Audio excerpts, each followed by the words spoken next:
दोस्तों जब हम लोग किसी भी प्रकार की परीक्षा में भाग लेते हैं, चाहे वो बोर्ड की परीक्षा हो या फिर किसी भी प्रकार की परीक्षा हो, उसमें हम लोग को दोस्तों एक कॉपी में अपने प्रश्नों को हल करने के लिए मिलता है। या फिर दोस्तों हम लोग यूं कहें कि हम लोग को अपने परीक्षा के कॉपी में ही अपनी परीक्षा को देना रहता है। तो दोस्तों ऐसे में हम लोग का यहाँ पे कॉपी में दो चीज मैटर करता है। एक चीज होता है कि हम लोग का हैंड राइटिंग और दूसरा चीज होता है कि हम लोग का नॉलेज या फिर प्रश्न का हल। तो दोस्तों ऐसे में हम आप लोग को बता दें कि बहुत से एग्जामिनर जो कि आप लोग के परीक्षा का कॉपी को चेक करते हैं, वो आप लोग के प्रश्नों के हल को लाइन बाय लाइन बिल्कुल ही नहीं पढ़ते हैं। या फिर दोस्तों यूं कहें कि परीक्षा की कॉपी को चेक करने वाले जो शिक्षक रहते हैं, वो आप लोग की कॉपी को लाइन बाय लाइन बिल्कुल ही चेक नहीं करते हैं। वो सिर्फ और सिर्फ कॉपी के फॉर्मेट पर ध्यान देते हैं। या फिर दोस्तों कहने का मतलब है कि जो आप लोग की कॉपी रहती है, उसमें आप लोग का जो लिखने का तरीका रहता है या फिर हैंड राइटिंग रहता है,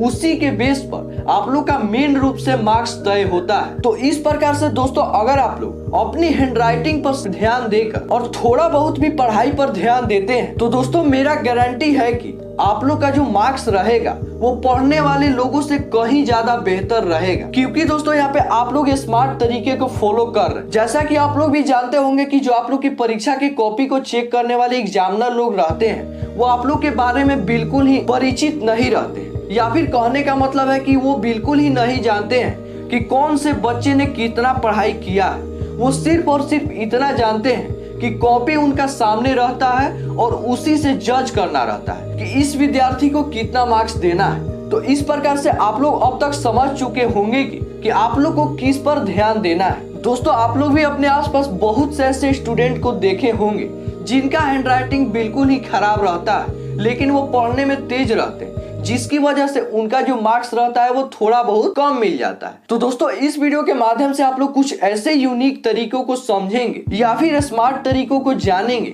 जिसकी वजह से आपकी जो हैंड राइटिंग रहेगी पहले से कहीं ज्यादा बेहतर हो चुकी रहेगी। अगर आप लोग इस वीडियो में बताए हुए शुरू से लेके अंत तक के सभी तरीकों को समझ लेते हैं और थोड़ा बहुत, जी हाँ दोस्तों कहने का मतलब है कि 100% में थोड़ा बहुत भी आप लोग अपने डेली लाइफ में फॉलो करने लगते हैं या फिर अपने परीक्षा में फॉलो करने लगते हैं, तो ये मेरा गारंटी है कि आप लोग का जो परिणाम रहेगा वो पढ़ने वाले लोगों की तुलना में काफी बेहतर रहेगा। पहले नंबर पर आने वाली टिप्स की बात करें तो उसमें आप लोग को करना क्या है कि एक ऐसे पेन का इस्तेमाल करना है या फिर एक ऐसे कलम को यूज करना है जो कि आप लोग शुरू से करते आ रहे हैं। यानी कि दोस्तों कहने का मतलब है कि आप लोग को बार बार अपने कलम को बिल्कुल ही चेंज नहीं करना है। आप लोग को जिस भी कलम से आप लोग का जो हाथ बैठता है या फिर यूं कहें कि जिस कलम से आप लोग जब लिखते हैं तो आपकी जो हैंड राइटिंग रहती है वो बेहतर रहती है, तो आप लोग को उसी कलम को सिलेक्ट कर लेना है। और करना क्या है कि जब भी आप लोग अपने परीक्षा में भाग लेने जाते हैं तो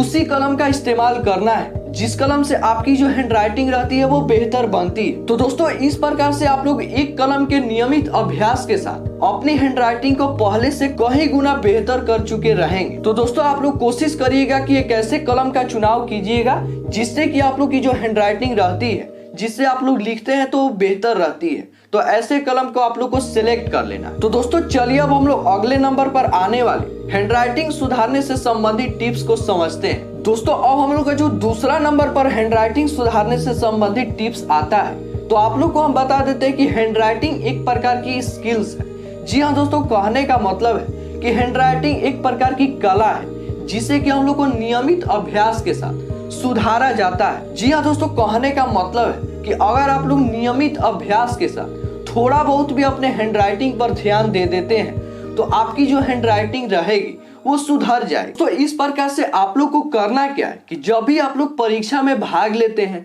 या फिर कोई भी चीज को लिखते हैं तो उसमें आप लोग कोशिश करिए कि जिस प्रकार से एक चित्रकार अपनी क्रिएटिव कला का प्रदर्शन करके एक बेहतर इमेज को डिजाइन कर पाता है, तो इसी प्रकार से आप लोग इसी थ्योरी का इस्तेमाल करके आप लोग भी कोशिश करिए तो जितना हो सके अपने क्रिएटिविटी और स्किल्स का इस्तेमाल करके बेहतर लिखने का प्रयास करिए। तो इस प्रकार से दोस्तों अपने नियमित अभ्यास के साथ और अपनी क्रिएटिव स्किल्स के साथ आप लोग अपनी हैंड राइटिंग को पहले से कहीं गुना बेहतर कर चुके रहेंगे। दोस्तों इन सभी तरीकों के बाद अब हम लोग का जो तीसरा नंबर वाला तरीका आता है। दोस्तों यहाँ पे जब भी आप लोग लिखने का प्रयास करते हैं तो आप लोग को करना क्या है कि जितना हो सके आप लोगों को सीधा हैंडराइटिंग में लिखने का प्रयास करना है और साथ ही गोल गोल और छोटे अक्षरों के साथ सीधे तरीके से अक्षरों को लिखने का प्रयास करना है। जी हाँ दोस्तों, कहने का मतलब है कि जब भी आप लोग कोई भी चीज को लिखना शुरू करते हैं तो आप लोग कोशिश करिएगा कि अपने शब्दों को सीधा लिखने का प्रयास करिएगा और यहाँ पे जितना हो सके गोल गोल और साफ सुथरे तरीके से लिखने का प्रयास करिएगा। दोस्तों इसके बाद जो हम लोग का हैंडराइटिंग सुधारने से संबंधित चौथे नंबर पर आने वाला तरीका है वो होता है कि दोस्तों आप लोग को जब भी आप लोग लिखने का प्रयास करते हैं तो आप लोग को करना क्या है कि फास्ट बिल्कुल ही नहीं लिखना है, कि जितना हो सके आप लोग को धीरे धीरे और अपनी कला का प्रदर्शन करते हुए लिखने का प्रयास करना है। तो दोस्तों इस प्रकार से आप लोग की जो हैंडराइटिंग रहेगी वो धीरे धीरे नियमित अभ्यास के साथ बिल्कुल ही सुधर जाएगी। तो दोस्तों इसके बाद जो हम लोग का अंतिम नंबर वाला और लास्ट नंबर वाला जो हम लोग का हैंडराइटिंग सुधारने से संबंधित टिप्स आता है उसमें दोस्तों हम आप लोग को बता देते हैं पूरे तरीके से कि आप लोग की हैंडराइटिंग हो या फिर किसी भी इंसान की जो हैंडराइटिंग रहती है वो दोस्तों यहाँ पे एक प्रकार की स्किल्स रहती है जिसे हम लोग को नियमित अभ्यास के साथ और ध्यान पूर्वक उसे सुधारा जा सकता है। जी हाँ दोस्तों, कहने का मतलब है कि अगर किसी स्टूडेंट का हैंडराइटिंग जो है वो बिल्कुल ही खराब है तो वह स्टूडेंट अगर नियमित अभ्यास के साथ अगर अपनी हैंडराइटिंग को सुधारने का प्रयास करता है तो उसकी भी हैंडराइटिंग बहुत अच्छी हो जाएगी, बशर्ते कि वह नियमित अभ्यास करे। दोस्तों यह एक दिन की कोई चीज नहीं है जिसे कि हम लोग एक दिन में ही इन सभी तरीकों को फॉलो करके सुधार लें। हम लोग को नियमित थोड़े थोड़े प्रयासों के साथ अपनी हैंडराइटिंग को सुधारने का प्रयास करना है। तो दोस्तों आप लोग को यह वीडियो हेल्पफुल लगा है या फिर इम्पोर्टेंट लगा है तो अपने दोस्तों को भी साथ शेयर करने का प्रयास कीजिएगा और इस चैनल को सब्सक्राइब अवश्य ही कर लीजिएगा। मिलते हैं दोस्तों इसी प्रकार के अगले वीडियो में, तब तक के लिए आप लोग का बहुत बहुत धन्यवाद।